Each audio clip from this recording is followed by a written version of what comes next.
Que la paz del Señor esté con cada uno de ustedes. Hola mi gente, soy el diácono José Camacho. Y es una gran bendición para mí el acompañarles en esta séptima y última semana de nuestra campaña Conociendo tu Fe. Esta semana hablaremos sobre el sacramento de la Eucaristía. Quiero iniciar con las palabras de nuestro magisterio que encontramos en el Catecismo de la Iglesia Católica en el numeral 1324, que dice: la Eucaristía es fuente y cima de toda la vida cristiana. Los demás sacramentos, como también todos los ministerios eclesiales y las obras de apostolado, están unidos a la Eucaristía y a ella se ordenan. La Sagrada Eucaristía, en efecto, contiene todo el bien espiritual de la Iglesia, es decir, Cristo mismo, nuestra Pascua. Lo que significan estas palabras cuando dice la Eucaristía es la fuente y cima, es que la Eucaristía es el origen desde donde sale toda nuestra vida cristiana y a donde debe regresar. O sea, el origen y el fin. También nos dice que todo tiene que estar unido y ordenado a ella. Y que contiene todo el bien espiritual. Sabemos que a través de los sacramentos recibimos la vida de Dios, la que nos santifica, o sea, la gracia santificante. Sin embargo, en la Eucaristía recibimos al mismo Dios hecho carne y sangre. Recibimos a la persona de Cristo. O sea, los católicos nos alimentamos de Dios. En conclusión, la Eucaristía es el tesoro de nuestra iglesia. Por medio de Jesús Eucaristía estamos en comunión con Dios y con los demás. Pero para muchos es difícil aceptar que Jesús está presente en la Eucaristía. La palabra de Dios nos muestra claramente en el pan y el vino consagrado está la presencia real de Jesús. Veamos lo que nos dice el Evangelio según San Juan, capítulo 6, versículos del 48 al 51. Yo soy el pan de la vida. Sus padres comieron el maná en el desierto y murieron. Este es el pan que baja del cielo, para que quien lo coma no muera. Yo soy el pan vivo bajado del cielo. Si uno come de este pan, vivirá para siempre. Y el pan que yo les voy a dar es mi carne para la vida del mundo. El pan que yo les daré es mi carne, dice Jesús. Y el Señor no estaba hablando simbólicamente como muchos han malinterpretado. En ese momento había muchas personas con Jesús. Y por la reacción de esas personas podemos identificar 3 niveles de fe. Y es que lo que el Señor dijo fue algo real para estas personas. Permitamos que la Biblia nos hable por sí misma. Continuamos con el Evangelio según San Juan en el mismo capítulo 6, pero ahora en los versículos 52, del 52 al 56. Donde dice: discutían entre sí los judíos y decían: ¿cómo puede éste darnos a comer su carne? Jesús les dijo: en verdad les digo, si no comen la carne del Hijo del Hombre y no beben su sangre, no viven de verdad. El que come mi carne y bebe mi sangre tiene vida eterna, y yo le resucitaré el último día. Porque mi carne es verdadera comida y mi sangre verdadera bebida. El que come mi carne y bebe mi sangre, permanece en mí y yo en él. Si escucharon con cuidado el inicio del pasaje, los judíos discutían entre sí y estaban llenos de incredulidad. Eso no les permitía aceptar las palabras de Jesús. Esta reacción podría entenderse como algo normal, ya que los judíos entendieron lo que Jesús dijo, tal y como lo escucharon, de forma literal. Jesús estaba hablando de comer su carne y beber su sangre. Jesús les repite 4 veces la misma expresión, la necesidad de comer su carne y beber su sangre, para que entendieran que esto era algo real y no algo simbólico. La reacción de este grupo de judíos es como el primer de fe al escuchar la palabra de Jesús. El segundo grupo de personas que reaccionaron de otra manera diferente lo identificamos en los versículos del 60 al 66, donde dice: muchos de sus discípulos al oírle dijeron: es duro este lenguaje, ¿quién puede escucharlo? Pero sabiendo Jesús en su interior que sus discípulos murmuraban por esto, les dijo: ¿esto les escandaliza? Y cuando vean al Hijo del Hombre subir a donde estaba antes, el Espíritu es el que da vida, la carne no sirve para nada. Las palabras que les he dicho son espíritu y son vida. Pero hay entre ustedes algunos que no creen, porque Jesús sabía desde el principio quiénes eran los que no creían y quién era el que lo iba a entregar. Y decía: por esto les he dicho que nadie puede venir a mí si no se lo concede el Padre. Desde entonces muchos de sus discípulos se volvieron atrás y dejaron de seguirles. Increíble lo que acabamos de escuchar. Muchos de sus discípulos dejaron de seguirle. Si nos fijamos al inicio del pasaje, encontramos el motivo de esta reacción. Dice que se encontraron estas palabras sobre el comer su carne y beber su sangre muy duras. O sea, que para ellos era algo real también.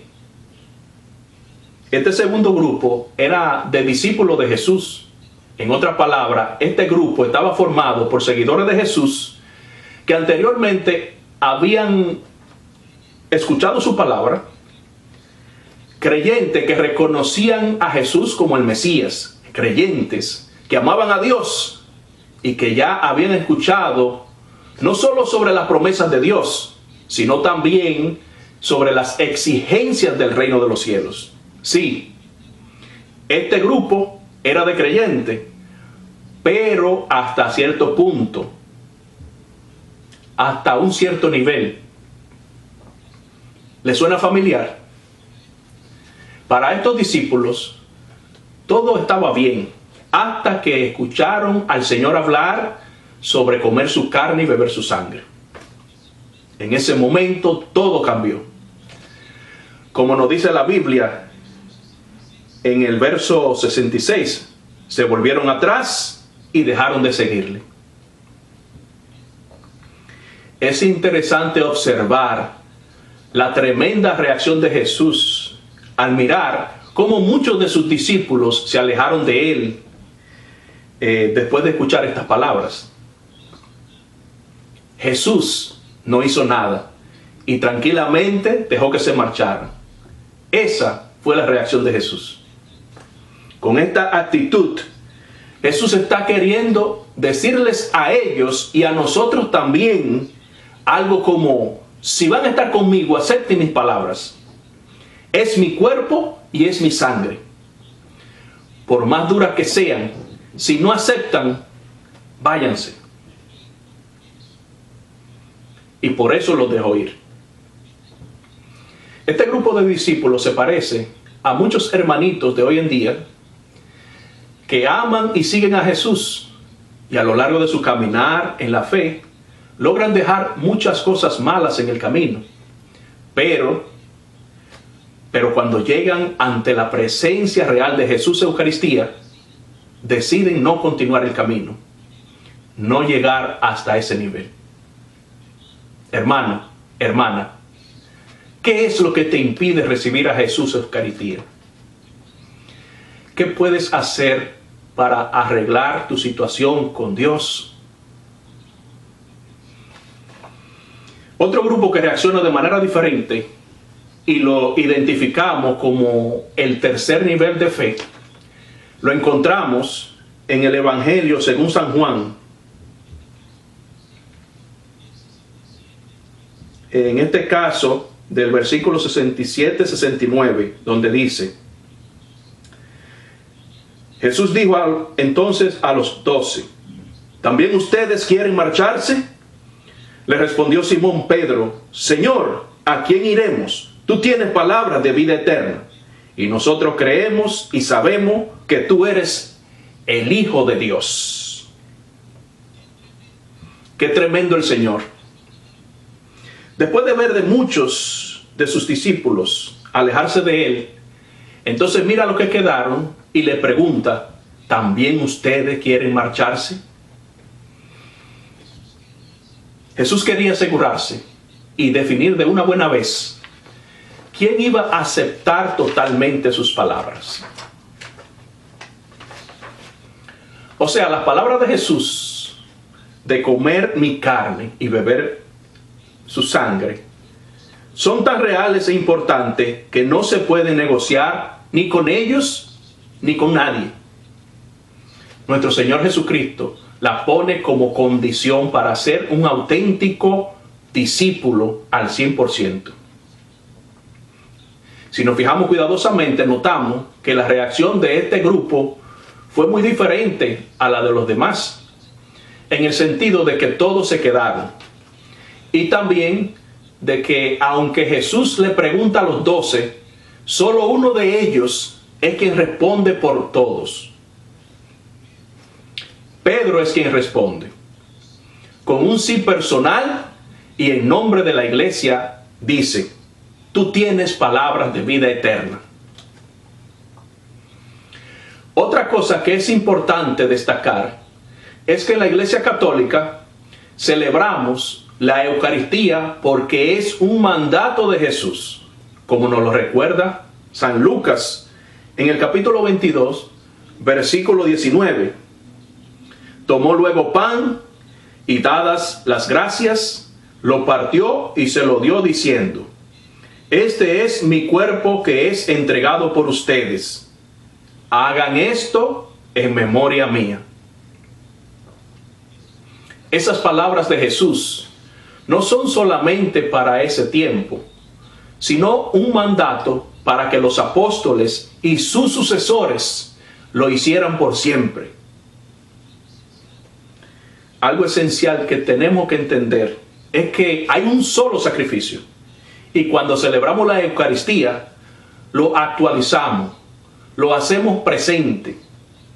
Ese momento de Jesús en el Calvario se hace presente cuando celebramos la Eucaristía. En ese momento, las tres iglesias se hacen presente alrededor de la Eucaristía. La iglesia triunfante, que son los santos y santas del cielo. La iglesia purgante, que son los que están siendo purificados y que están en camino al cielo. Y la iglesia militante o peregrina, o sea, nosotros. En la Eucaristía nos unimos para hacer presente la alianza que nuestro Señor selló con su sangre. De la misma manera que el apóstol San Pablo lo hacía. En 1 Corintios, capítulo 11, versículo del 23 al 25. Ese pasaje se lo dejo de tarea Primera de Corintios, capítulo 11, del 23 al 25. Para concluir, es necesario hacer énfasis en que la Eucaristía no es un juego, es algo real. En Primera de Corintios 11, versículo 28, el apóstol San Pablo nos muestra la seriedad del asunto. Él nos dice: por tanto, quien coma el pan y beba la copa del Señor indignamente, será reo del cuerpo y de la sangre del Señor. Examínense pues cada cual, y coma así el pan y beba de la copa. Pues quien sin examinar su conciencia come y bebe el cuerpo, come y bebe su propia condenación. Estas palabras son sumamente fuertes, pero muy necesarias. Recibir a Jesús Eucaristía, o sea, su cuerpo y su sangre indignamente, tienen consecuencias reales. Es comer y beber su propia condenación, dice el apóstol. Por ejemplo, cuando alguien maltrata una foto de un artista, no hay castigo. Pero cuando es a la persona real, sí que lo hay, ¿verdad? Pueden ir a la cárcel. En otras palabras, para Pablo también era algo real, porque Pablo sí creyó en las palabras de Jesús. No como muchos hermanos que creen en Jesús, pero que como que no creen en las palabras de Jesús. Recordemos que a Dios no se le ve con los ojos físicos. A Dios se le encuentra con los ojos de la fe. Como dice San Pablo en Romanos 8, versículos 24 y 25. Nosotros caminamos por fe y no por vista. Por eso los católicos seguiremos caminando en fe, como dice San Pablo, celebrando la Eucaristía llenos de gozo. Y como dice Primera de Corintios 11, 28, hasta que vuelva. Ha sido enorme el privilegio que he recibido al haber estado con ustedes durante estas 7 semanas de esta campaña sobre apologética, la cual he preparado con todo el corazón para el beneficio de todos y para la gloria de Dios. Espero que hayan recibido mucho de ella y que puedan compartir lo recibido con los demás. Si Dios nos lo permite, hasta la próxima. Que la bendición de Dios Todopoderoso, Padre, Hijo y Espíritu Santo, descienda sobre ustedes, sobre sus familias, sus hogares, sus trabajos, su salud, y permanezca para siempre. Amén.